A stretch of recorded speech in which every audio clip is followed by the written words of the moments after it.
அதிமுகவுடன் விசிக கூட்டணி அமைக்க வேண்டும் என்று கடந்த சில காலமாக சில நண்பர்கள் பேச்சுவார்த்தையில் ஈடுபட்டதாக விசிக தலைவர் தொல் திருமாவளவன் பரபரப்பு ஒப்புதலை அளித்துள்ளார்.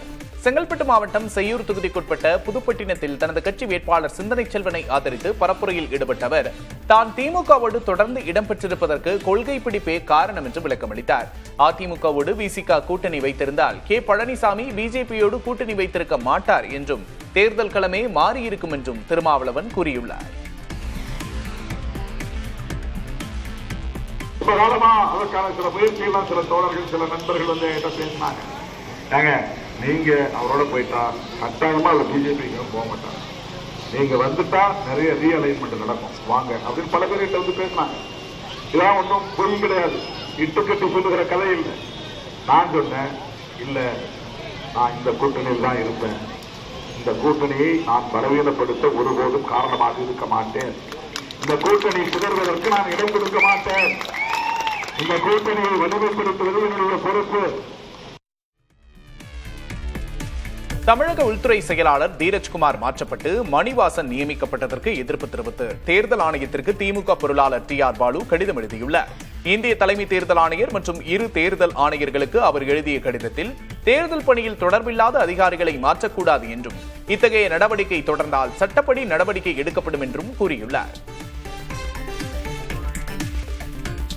தேர்தல் அறிவித்ததும் பிரதமர் மோடி வாரந்தோறும் தமிழ்நாட்டுக்கு வருவதாகவும் ஆனால் தமிழகத்துக்கான நிதி வருவதில்லை என்றும் துணை முதல்வர் உதயநிதி ஸ்டாலின் தெரிவித்துள்ளார். விழுப்புரத்தில் பரப்புரை மேற்கொண்டவர் மத்திய பாஜக அரசு தமிழ்நாட்டை புறக்கணிப்பதாக சாடியுள்ளார். இவ்வளவு திட்டங்கள் சொல்லியிருக்கிறோம், இந்த 5 வருஷம் இவ்வளவு செஞ்சிருக்கிறோம், சாதனைகள் பண்ணிருக்கிறோம், ஆட்சிக்கு வந்தா இதெல்லாம் பண்ணுவோம் சொன்னேன். இதுக்கெல்லாம் ஒன்றிய பாஜக அரசு எதுக்காவது நமக்கு துணை நின்று இருக்கா? இப்ப தேர்தல் அறிவிச்ச உடனே மோடி வராருல, வாரம் ஒரு வாட்டி வந்துட்டு போறாரு, திட்டங்கள் ஏதாவது வருதா? தமிழ்நாட்டுக்கான நிதி வருதா? போன ஒன்றிய அரசோட பட்ஜெட்ல தமிழ்நாட்டுக்குன்னு ஒரு திட்டம் கூட கிடையாது, தமிழ்நாடுங்கிற பேரே பட்ஜெட்ல கிடையாது. இப்படி தமிழ்நாட தொடர்ந்து புறக்கணிக்கக்கூடிய ஒன்றிய பாஜகவை சங்கி கூட்டத்தை நாம புறக்கணிக்கணுமா வேணாமா? அதற்கான தேர்தல் தான் வர சட்டமன்ற தேர்தல். தமிழகத்துக்கு எதிரான மத்திய பாஜக அரசின் நடவடிக்கைகளை பட்டியலிட்டு திமுக எம்பி கனிமொழி நெல்லையில் வாக்கு சேகரித்தார். கங்கை குண்டானில் திருநெல்வேலி வேட்பாளர் சுப்பிரமணியனை ஆதரித்து பரப்புரை மேற்கொண்டவர் நம் குழந்தைகள் படிக்கக்கூடாது, மருத்துவராக கூடாது என்ற நோக்கத்திலேயே மத்திய அரசு நீட் நுழைவுத் தேர்வை கொண்டு வந்ததாக தெரிவித்தார். அதே நோக்கத்தில்தான் தேசிய கல்விக் கொள்கையும் கொண்டுவரப்பட்டதாக குறிப்பிட்டார். ஹிந்தியை மொழியாக கற்றுத்தராவிட்டால் தமிழகத்துக்கு தர வேண்டிய 3600 கோடி ரூபாய்க்கும் மேற்பட்ட நிதி நிறுத்தி வைக்கப்பட்டிருப்பதாக கூறினார். அதிமுக பாஜக கூட்டணிக்கு மக்கள் பாடம் கற்பிக்க வேண்டும் என்று கனிமொழி கேட்டுக் கொண்டார். நம்ம பிள்ளைங்க படிக்க கூடாது, நம்ம பிள்ளைங்க படிச்சா டாக்டர் ஆக கூடாது, நீட் பரீட்சைகளை கொண்டு வருவாங்க. நம்ம பிள்ளைங்க படிக்கிறதுக்கு எதிரா தேசிய புதிய கல்விக் கொள்கையை கொண்டு வரக்கூடியவர்கள். நீ ஹிந்தி படிக்கலன்னா நான் உனக்கு தமிழ்நாட்டுக்கு தர வேண்டிய பிள்ளைகளுக்கு படிக்கிறதுக்காக கொடுக்க வேண்டிய நிதி 3600 கோடிக்கு மேல நிறுத்தி வைத்துக் கொண்டிருக்கக்கூடிய ஆட்சி பிஜேபி. ஆனா அதை எழுத்து ஒரு வார்த்தை கேள்வி கேட்காம அவங்களோட கூட்டணி வைத்திருக்கக்கூடியவர் எடப்பாடி பழனிசாமி. கும்பகோணம் தாவேக்கு வேட்பாளர் வினோத் ஹாலோகிராம் தொழில்நுட்பம் மூலம் கட்சித் தலைவர் விஜய் அருகில் நின்று பேசுவது போன்ற நூதன பரப்புரையை தொடங்கியுள்ளார். இது தொடர்பான வீடியோக்கள் இணையத்தில் வைரலாகி வருகின்றன. வேட்பாளர் அருகில் விஜய் நின்று பேசுவது போல பரப்புரை செய்யப்படுகிறது. கேரள சட்டமன்ற தேர்தலில் பதிவான துல்லியமான வாக்குகளின் விழுக்காட்டை உடனடியாக வெளியிடும்படி மூத்த காங்கிரஸ் தலைவர் சதீசன் தேர்தல் ஆணையத்துக்கு கடிதம் எழுதியுள்ளார். தலைமை தேர்தல் ஆணையருக்கு கடந்த 12ஆம் தேதி அவர் எழுதியுள்ள கடிதத்தில் சட்டமன்ற தேர்தல் வாக்குப்பதிவு கடந்த 9ஆம் தேதி முடிவடைந்த பின்னரும் இதுவரை தேர்தல் ஆணையத்தின் இணையதளத்தில் வாக்குப்பதிவு விழுக்காடு தொகுதி வாரியாக வெளியாகவில்லை என சுட்டிக்காட்டியுள்ளார். வாக்குப்பதிவு விழுக்காட்டை வெளியிடுவது தேர்தல் ஆணையத்தின் மீதான வெளிப்படைத்தன்மை, நம்பகத்தன்மை ஆகியவற்றை உறுதி செய்யும் என்றும் சதீசன் கூறியுள்ளார். கேரளத்தில் 78.03 விழுக்காடு வாக்குகள் பதிவானதாக தேர்தல் ஆணையம் ஏற்கனவே கூறியிருந்தது. பாஜகவைச் சேர்ந்த ஒருவரே புதிய முதல்வராவார் என கூறப்படும் நிலையில் அவர் யார் என்பது இன்னும் அடையாளம் காணப்படவில்லை. துணை முதல்வர் சாம்ராஜ் சௌத்ரிக்கு அதிக வாய்ப்புள்ளதாக கூறப்படும் நிலையில் நித்யானந்த ராய், லகேந்திர பஸ்வான், ஸ்ரேயசி சிங் உள்ளிட்ட பெயர்களும் பரிசீலனையில் இருப்பதாக தெரிகிறது. பாஜகவுக்கும் RSSக்கும் இதில் இன்னும் கருத்தொற்றுமை ஏற்படவில்லை என்று கூறப்படுகிறது. யார் முதல்வராக தேர்வானாலும் அவர் பீகாரின் முதல் பாஜக முதல்வர் என்ற பெருமையை பெறுவார். நிதிஷ்குமாரின் மகன் நிஷாந்த் குமார் துணை முதல்வர் ஆவார் என கூறப்படுகிறது. தேர்தலில் கள்ள வாக்குகளை தடுக்க கைவிரல் மற்றும் கருவிழி பயோமெட்ரிக் முறையை அமல்படுத்த கோரிய மனு மீது இந்திய தேர்தல் ஆணையம் பதிலளிக்க உச்சநீதிமன்றம் உத்தரவிட்டுள்ளது. பாஜக வழக்கறிஞர் அஸ்வினி உபாத்யாய் தாக்கல் செய்த இந்த மனு தலைமை நீதிபதி சூரியகாந்த் தலைமையிலான அமர்வில் விசாரணைக்கு வந்தது. வருங்கால தேர்தல்களில் பாதுகாப்பை உறுதி செய்ய இந்த நவீன தொழில்நுட்பம் அவசியம் என மனுதாரர் வாதிட்டார். இதனை ஏற்றுக்கொண்ட நீதிபதிகள் இதுகுறித்து விளக்கமளிக்குமாறு தேர்தல் ஆணையத்துக்கு நோட்டீஸ் அனுப்பி வழக்கை ஒத்திவைத்தனர். இந்த நடவடிக்கை தேர்தல் முறையில் பெரும் மாற்றத்தை ஏற்படுத்தும் என எதிர்பார்க்கப்படுகிறது. மத்திய நிதி அமைச்சகம் அனுப்பிய கடிதத்தில் நெல்லுக்கு வழங்கப்படும் ஊக்கத்தொகையை தமிழ்நாடு அரசு நிறுத்த வேண்டும் என்று தெளிவாக குறிப்பிடப்பட்டிருப்பதாக தமிழக முதல்வர் மு.க.ஸ்டாலின் எக்ஸ் தளத்தில் தெரிவித்திருக்கிறார். முன்னதாக மத்திய அரசு நெல் ஊக்கத்தொகையை நிறுத்தச் சொன்னதாக ஸ்டாலின் குற்றம் சாட்டியிருந்தார். இது முற்றிலும் தவறான தகவல் என மத்திய நிதியமைச்சர் நிர்மலா சீதாராமன் கூறியிருந்தார். மத்திய அமைச்சரின் எதிர்வினைக்கு பதில் அளித்துள்ள முதல்வர், தான் சொல்வது தவறென்றால் நிதி அமைச்சகம் அனுப்பிய கடிதத்தை பொதுவெளியில் வெளியிட தயாரா என்று கேள்வி எழுப்பியுள்ளார். தமிழக முதல்வர் மு.க.ஸ்டாலின் விடுத்த சவாலை ஏற்று நெல் ஊக்கத்தொகை தொடர்பாக தனது அமைச்சகம் அனுப்பிய கடிதத்தை மத்திய நிதியமைச்சர் நிர்மலா சீதாராமன் வெளியிட்டுள்ளார். முன்னதாக மத்திய அரசு நெல்லுக்கான ஊக்கத்தொகையை நிறுத்தச் சொன்னதாக ஸ்டாலின் பேசியதற்கு நிர்மலா மறுப்பு தெரிவித்திருந்தார். இதையடுத்து மத்திய நிதியமைச்சகம் அனுப்பிய கடிதத்தில் குறிப்பிட்டிருந்ததையே தான் கூறியதாக எக்ஸ் தளத்தில் பதிவு செய்த ஸ்டாலின் அந்த கடிதத்தை பொதுவெளியில் வெளியிட சவால் விடுத்தார். கடந்த ஜனவரி 9ஆம் தேதியன்று அனுப்பப்பட்ட அந்த கடிதத்தை அமைச்சர் நிர்மலா சீதாராமன் தனது எக்ஸ் பக்கத்தில் தற்போது வெளியிட்டுள்ளார். அதில் நெல்லுக்கான ஊக்கத்தொகையை நிறுத்துவது குறித்து பரிசீலிக்குமாறு கேட்டுக் கொள்ளப்பட்டுள்ளது. நெல் உற்பத்தி தேவைக்கு அதிகமாக இருப்பதால் ஏற்படும் சிக்கல்களும் அதில் தெரிவிக்கப்பட்டுள்ளன. மேலும் இதுகுறித்து எக்ஸ் தளத்தில் விளக்கமளித்துள்ள நிர்மலா சீதாராமன், உணவு பாதுகாப்பு மற்றும் தற்சார்புக்காக வழங்கப்பட்ட ஆலோசனையை முதல்வர் ஸ்டாலின் அரசியல் ஆதாயத்திற்காக தவறாக சித்தரிப்பதாக கூறினார். பருப்பு மற்றும் எண்ணெய் வித்துக்கள் உற்பத்தியை பெருக்க வேண்டும் என்ற தேசிய நலன் சார்ந்த ஆலோசனையை திமுக மலிவான அரசியலுக்கு பயன்படுத்துவதாக மத்திய நிதியமைச்சர் குற்றம் சாட்டினார். தமிழக உள்துறை செயலர் தீரஜ்குமார் மாற்றப்பட்டு மணிவாசன் நியமிக்கப்பட்டதற்கு எதிர்ப்பு தெரிவித்து தேர்தல் ஆணையத்துக்கு திமுக பொருளாளர் TR பாலு கடிதம் எழுதியுள்ளார். இந்திய தலைமை தேர்தல் ஆணையர் மற்றும் இரு தேர்தல் ஆணையர்களுக்கு அவர் எழுதிய கடிதத்தில் தேர்தல் பணியில் தொடர்பில்லாத அதிகாரிகளை மாற்றக்கூடாது என்றும் இத்தகைய நடவடிக்கை தொடர்ந்தால் சட்டப்படி நடவடிக்கை எடுக்கப்படும் என்றும் கூறியுள்ளார். தருமபுரியில் நாளை நடைபெறவுள்ள தமிழக வெற்றிக் கழக தலைவர் விஜயின் தேர்தல் பரப்புரைக்கு 13 நிபந்தனைகளோடு தேர்தல் நடத்தும் அலுவலர் அனுமதி வழங்கியுள்ளார். தருமபுரி மாவட்டத்தின் 5 தொகுதி வேட்பாளர்களை ஆதரித்து விஜய் நாளை பரப்புரை செய்கிறார். காலை 11 மணி முதல் மாலை 5 மணி வரை மட்டுமே பிரச்சாரம் செய்ய அனுமதி அளிக்கப்பட்டுள்ளது. இதில் ட்ரோன் பயன்பாடு, தீ தடுப்பு நடவடிக்கைகள் மற்றும் தேர்தல் செலவின கணக்கு உள்ளிட்ட 13 நிபந்தனைகள் விதிக்கப்பட்டுள்ளன.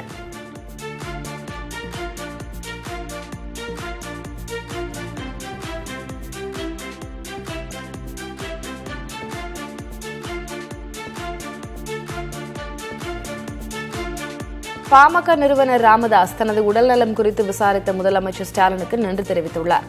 சேலத்தில் தேர்தல் பரப்புரையில் ஈடுபட்டபோது உடல்நலம் பாதிக்கப்பட்டு மயக்கமடைந்த ராமதாஸ் மேல் சிகிச்சைக்காக சென்னையில் உள்ள தனியார் மருத்துவமனையில் அனுமதிக்கப்பட்டுள்ளார். இந்நிலையில் முதலமைச்சர் ஸ்டாலின் தொலைபேசி மூலம் தொடர்பு கொண்டு நலம் விசாரித்தார். இந்நிலையில் தனது உடல் நலனில் அக்கறை கொண்டு பேசிய முதலமைச்சர் ஸ்டாலினுக்கு ராமதாஸ் நன்றி தெரிவித்துள்ளார். தமிழக சட்டமன்ற தேர்தலில் பல்வேறு தொகுதிகளில் மாற்றுத்திறனாளிகள், முதியோர் உள்ளிட்டோர் தபால் வாக்குகளை பதிவு செய்து வருகின்றனர். கடலூர் தொகுதியில் தபால் வாக்களிக்க தகுதியானவர்களாக 3234 நபர்கள் அடையாளம் காணப்பட்டு விண்ணப்பங்கள் வழங்கப்பட்டுள்ளன. அவர்கள் கடலூர் வட்டாட்சியர் அலுவலகத்தில் திங்களன்று வாக்களிக்க தொடங்கியுள்ளனர். 18ஆம் தேதி வரை அவர்கள் தபால் வாக்குகள் செலுத்தலாம். கரூரில் 4 சட்டமன்ற தொகுதிகளில் 3143 பேரிடம் வரும் 18ஆம் தேதி வரை வீடு தேடிச் சென்று தேர்தல் அலுவலர்கள் தபால் வாக்குகளை சேகரித்து வருகின்றனர். பழனி சட்டமன்ற தொகுதியில் 407 தபால் வாக்குகளை பெற அமைக்கப்பட்டுள்ள 7 குழுவினர் பழனி, கொடைக்கானல் மலை கிராமங்களில் தபால் வாக்குகளை சேகரித்து வருகின்றனர். திருவாடானை தொகுதி திணையத்தூர் கிராமத்தில் மாற்றுத்திறனாளி சுரேஷ் தேர்தல் அலுவலர்களிடம் தபால் வாக்குப்பதிவு செய்தார். தாவேக தலைவர் விஜய் விரைவில் நாடாளுவார் என செங்கோட்டையன் கூறிய கருத்துக்கு பாஜக வேட்பாளர் தமிழிசை சவுந்தரராஜன் விமர்சித்துள்ளார். சென்னை மயிலாப்பூர் தொகுதியில் இருசக்கர வாகனத்தின் பின்னால் அமர்ந்து சென்று வாக்கு சேகரித்த அவர் செய்தியாளர்களிடம் பேசினார். அப்போது செங்கோட்டையனின் கருத்துக்கு பதிலளித்த தமிழிசை இது சினிமா அல்ல அரசியல் என குறிப்பிட்டுள்ளார். விஜய் வந்து நாடாளுமன்ற நாள் விரைவில் வரும்படி இந்தியாவில் முழுக்க பிரதமராக வருவார். ஒருவேளை ஷார்ட் டக்குன்னு அடிக்கலாம்னு நினைச்சாங்க. கிளாப் அடிச்சிட்டு இருக்காங்களோ யாரோ நினைச்சிருப்பாரா இருக்கும். எல்லாமே இது சினிமா இல்லப்பா, இது அரசியல். அது அண்ணா செங்கோட்டையனுக்கும் தெரியும். ஒரு கட்டாயம் என்ன பேசுறது கட்டாயப்படுத்தி பேசுறாரு, அவ்வளவுதான். பொய் வழக்குகளை போட்டு முன்னாள் அமைச்சர் பொன்முடி மற்றும் அவரது மகன் கௌதம சிகாமணியை முடக்க முயற்சி செய்ததாக துணை முதல்வர் உதயநிதி தெரிவித்துள்ளார். விழுப்புரம் மாவட்டம் திருக்கோவிலூர் தொகுதியில் பொன்முடியின் மகன் கௌதம சிகாமணியை ஆதரித்து உதயநிதி பரப்புரை மேற்கொண்டார். அப்போது பேசிய அவர் பொய் வழக்குகளை முறியடித்துள்ளதாக தெரிவித்துள்ளார். நம்முடைய அருமை சகோதரர் கௌதம் சிகாமணி நிற்கிறார். தாய் 8 அடி பாஞ்சா குட்டி 16 அடி பாயுமா வேணாமா? கரெக்டா? அதனால இந்த தடவை அந்த பொன்முடி அவர்கள் ஜெயிச்சதை விட அதிகமான வாக்கு வித்தியாசத்துல, குறைஞ்சது 1 லட்சம் வாக்கு வித்தியாசத்துல அந்த வெற்றியை உறுதி செய்வீங்களா? பொய் வழக்குகளை போட்டு பொன்முடி அவர்களையும் சகோதரர் கௌதம் சிகாமணி அவர்களையும் முடக்க பார்த்தாங்க. அதையெல்லாம் முறியடிச்சு இன்னைக்கு தேர்தலுக்கு முன்னாடி போன வாரம் நீதிமன்றத்துல முதல் வெற்றியை பெற்றுட்டோம். போன வாரம் நீதிமன்றத்துல வெற்றி, அடுத்த வாரம் மக்கள் மன்றத்துல வெற்றியை பெற போறோம்.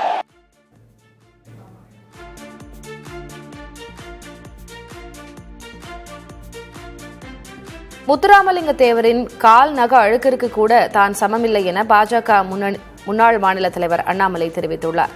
மதுரையில் செய்தியாளர்களிடம் பேசிய அவர் முத்துராமலிங்க தேவரின் மறு உருவம் அண்ணாமலை என செல்லூர் ராஜு கூறியது தொடர்பாக கருத்து தெரிவித்துள்ளார்.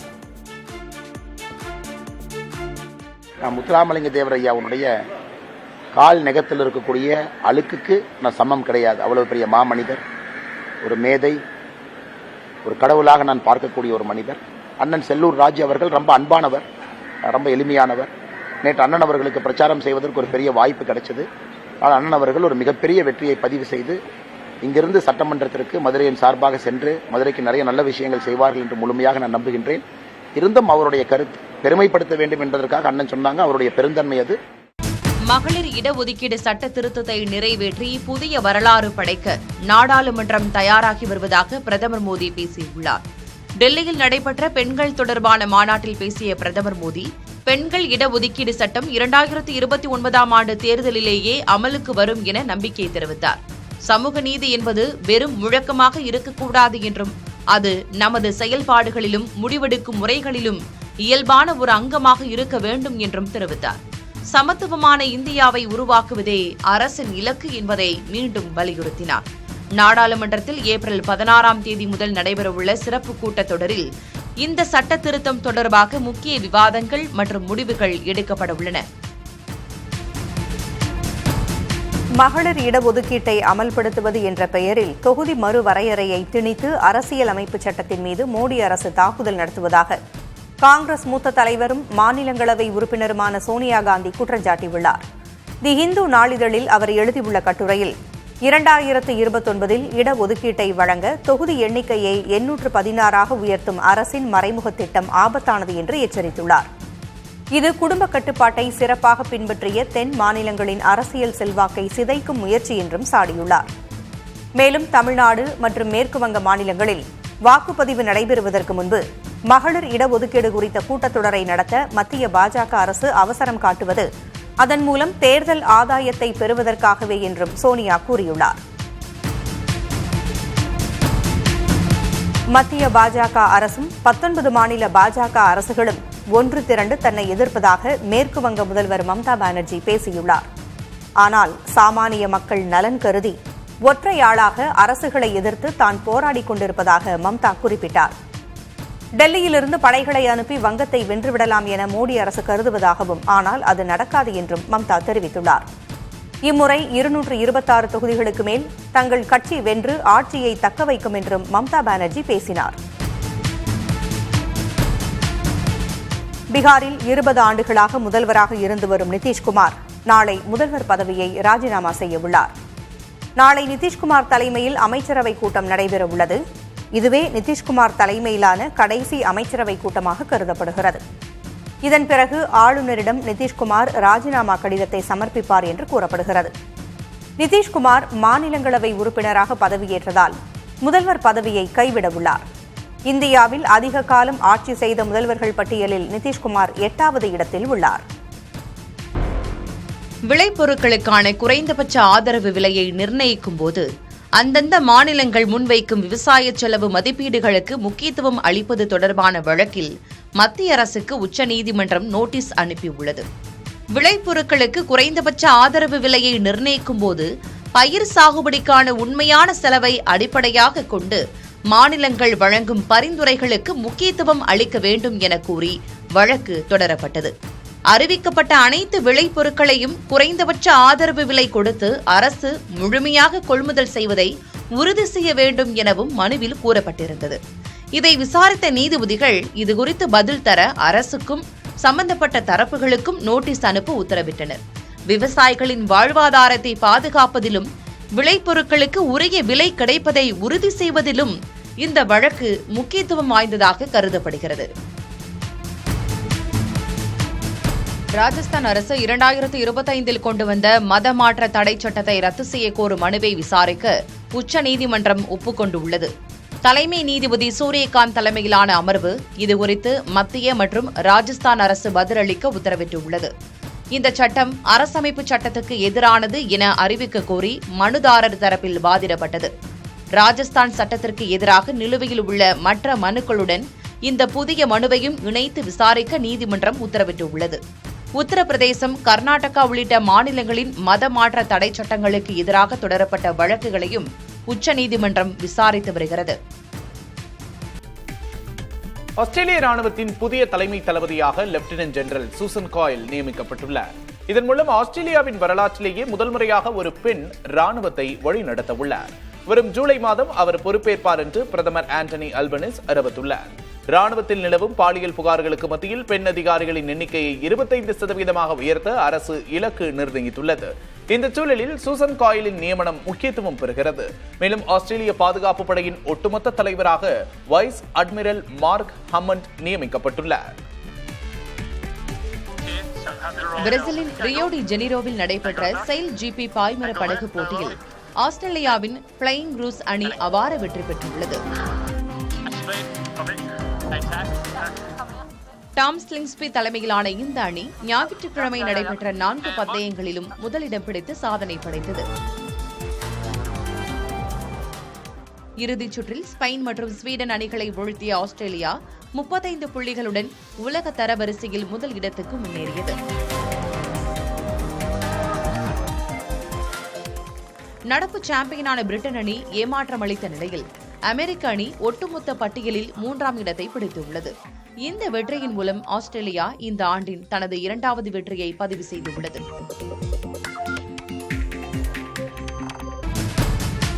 போப் 14ஆம் லியோ தீவிர இடதுசாரிகளுக்கு ஆதரவானவர் என்று அமெரிக்க அதிபர் டிரம்ப் விமர்சித்திருக்கிறார். முன்னதாக ஈரான் மீதான போருக்காக அதிபர் டிரம்பை போப் லியோ விமர்சித்திருந்தார். இதனால் சீற்றமடைந்துள்ள டிரம்ப் போப் லியோ தனது வேலையை சரியாக செய்யவில்லை என்றும் அவர் குற்றங்களை எதிர்ப்பதில் பலவீனமானவர் என்றும் தனது சமூக வலைதளத்தில் பதிவிட்டுள்ளார். மேலும் தன்னை இயேசு கிறிஸ்துவை போன்ற தெய்வீக சக்தி கொண்டவராக சித்தரிக்கும் புகைப்படம் ஒன்றையும் டிரம்ப் பகிர்ந்துள்ளார். கத்தோலிக்க தலைவருக்கும் அமெரிக்க அதிபருக்கும் இடையேயான இந்த நேரடி மோதல் உலகளவில் பெரும் விவாதத்தை ஏற்படுத்தியுள்ளது. அமைச்சர் சேகர் பாபுவுக்கு தொடர்புடைய 5 இடங்களில் வருமான வரித்துறை சோதனை நடைபெற்று வருகிறது. சேகர் பாபுவின் மகன்கள் நரசிம்மன் மற்றும் விக்னேஷ் ஆகியோர் நடத்தும் சாலை ஒப்பந்தங்கள் எடுக்கக்கூடிய நிறுவனம் உட்பட சென்னையில் 5 இடங்களில் சோதனை நடைபெற்று வருகிறது. வருமான வரித்துறையினரோடு தேர்தல் பறக்கும் படையினரும் சோதனையில் ஈடுபட்டுள்ளனர். விருத்தாச்சலம் தொகுதியில் தனக்காக பரப்புரை மேற்கொள்ள விசிக தலைவர் திருமாவளவன் வருகை தர உள்ளதாக தேமுதிக பொதுச் செயலர் பிரேமலதா கூறினார். திமுக ஆட்சியில் 100 நாள் வேலைவாய்ப்பு திட்டம் 150 நாட்கள் செயல்படுத்தப்படும் என்று பிரேமலதா அறிவித்தார். மத்திய உள்துறை அமைச்சர் அமித்ஷா தேர்தல் பரப்புரைக்காக வரும் 19ஆம் தேதி சென்னை வர உள்ளதாக தகவல் வெளியாகியுள்ளது. சென்னை வரும் அவர் மயிலாப்பூர் தொகுதியில் பாஜக வேட்பாளர் தமிழிசை சவுந்தரராஜனை ஆதரித்தும் ஆவடியில் அஸ்வின்குமாரை ஆதரித்தும் பரப்புரையில் ஈடுபட உள்ளார். கன்னியாகுமரியில் 15ஆம் தேதி பிரதமர் மோடி சாலை வலம் மேற்கொள்ள உள்ளதும் குறிப்பிடத்தக்கது. ராஜஸ்தான் அரசு 2025 கொண்டு வந்த மத மாற்ற தடை சட்டத்தை ரத்து செய்ய கோரும் மனுவை விசாரிக்க உச்சநீதிமன்றம் ஒப்புக்கொண்டுள்ளது. தலைமை நீதிபதி சூரியகாந்த் தலைமையிலான அமர்வு இதுகுறித்து மத்திய மற்றும் ராஜஸ்தான் அரசு பதிலளிக்க உத்தரவிட்டுள்ளது. இந்த சட்டம் அரசமைப்பு சட்டத்துக்கு எதிரானது என அறிவிக்க கோரி மனுதாரர் தரப்பில் வாதிடப்பட்டது.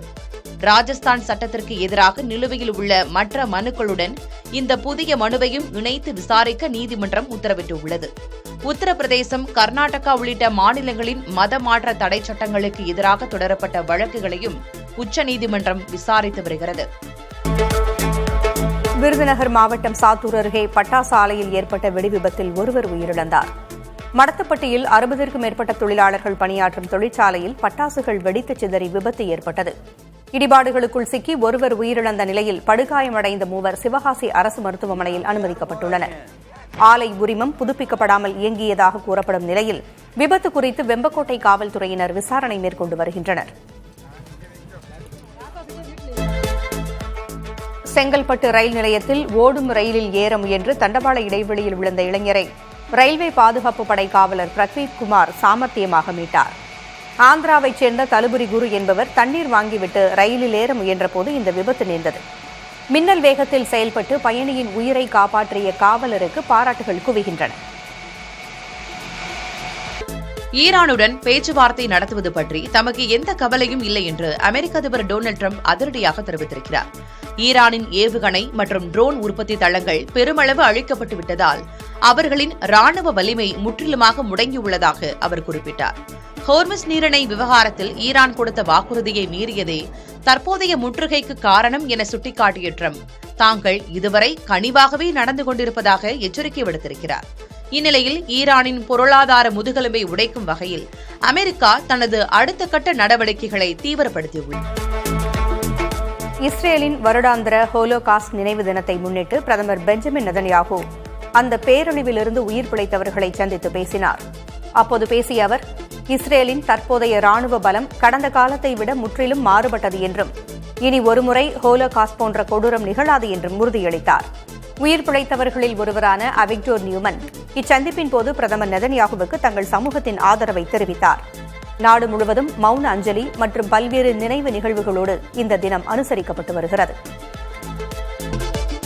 சீனா வந்துள்ள ஸ்பெயின் பிரதமர் பெட்ரோ சான்செஸ் உலகளாவிய பிரச்சினைகளில் சீனா அதிக பொறுப்பேற்க வேண்டும் என்று வலியுறுத்தியுள்ளார். பெய்ஜிங் பல்கலைக்கழகத்தில் பேசிய அவர், காலநிலை மாற்றம் மற்றும் பாதுகாப்பு விவகாரங்களில் சீனாவின் பங்களிப்பு அவசியம் என்றார். அமெரிக்கா பல சர்வதேச பொறுப்புகளிலிருந்து விலகி வரும் நிலையில் ஐரோப்பா தனது முயற்சிகளை இரட்டிப்பாக்க வேண்டும் என்றும் அவர் குறிப்பிட்டார். உக்ரைன் மற்றும் காசா போர்களை நிறுத்த சீனா சர்வதேச சட்டங்களை பயன்படுத்த வேண்டும் என்று அவர் கேட்டுக் கொண்டார். நாளை அதிபர் ஷி ஜின்பிங்கை சந்திக்கும் சான்செஸ் இரு நாடுகளுக்கு இடையிலான வர்த்தக பற்றாக்குறையை குறைப்பது குறித்து முக்கிய பேச்சுவார்த்தை நடத்துவார்.